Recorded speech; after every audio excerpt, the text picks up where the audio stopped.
BJP Punjab के महासचिव अनिल सरीन ने कहा है कि पंजाब में बीजेपी अकेले लड़ी। भले ही एक भी सीट नहीं जीत पाई हो, लेकिन बीजेपी का मतदान प्रतिशत बढ़ा है। उनसे खास बातचीत की है हमारे नेटवर्क 10 संवाददाता ने। लोकसभा चुनाव के नतीजों की समीक्षा बैठक आज भारतीय जनता पार्टी ने बुलाई है। मेरे साथ इस वक्त पंजाब बीजेपी के महासचिव अनिल सरीन जी हैं। सर, जिस तरीके से समीक्षा बैठक तो आप करने वाले हैं, जिस तरीके की उम्मीद थी आप लोगों को कि चौंकाने वाले नतीजे आएंगे, उस तरीके के नतीजे नहीं रहे और 0 पर सिमट के रह गई भारतीय जनता पार्टी। क्या कारण मानते हैं? देखिए, आप एक बात को समझिए कि भारतीय जनता पार्टी पहली बार अकेले चुनाव लड़ी। 8 से 18% 19% तक पहुंचे हैं, हमारा वोट शेयर पहुंचा है। और किसी भी राजनीतिक दल के लिए जब वो एक गठबंधन से बाहर निकलकर सीधा चुनाव अकेले लड़ता है, तो 10% की जो लीप है वोट शेयर में, वो एक कम नहीं होती।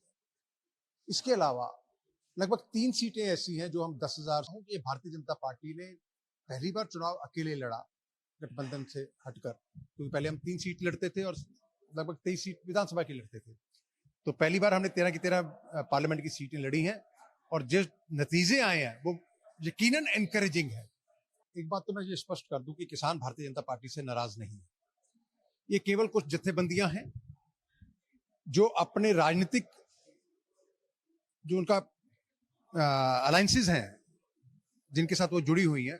देखिए, संघ और भारतीय जनता पार्टी में किसी तरह का विरोधाभास हो ही नहीं सकता। सबसे पहले तो हम स्वयंसेवक हैं, फिर उसके बाद भारतीय जनता पार्टी के कार्यकर्ता के नाते हम अपनी जिम्मेदारियां निभाते हैं। तो ये केवल मीडिया की अटकलें हैं। भाजपा और संघ में कभी भी किसी तरह का मतभेद हो ही नहीं सकता। सब कुछ ठीक है, कोई ऐसा विषय नहीं है जहां पे किसी तरह का कोई गतिरोध हो। संघ अपना काम कर रहा है, भारतीय जनता पार्टी अपना काम कर रही है और पूरा जो है स्वयंसेवक होने के नाते मुझे गर्व है कि मैं स्वयंसेवक हूं।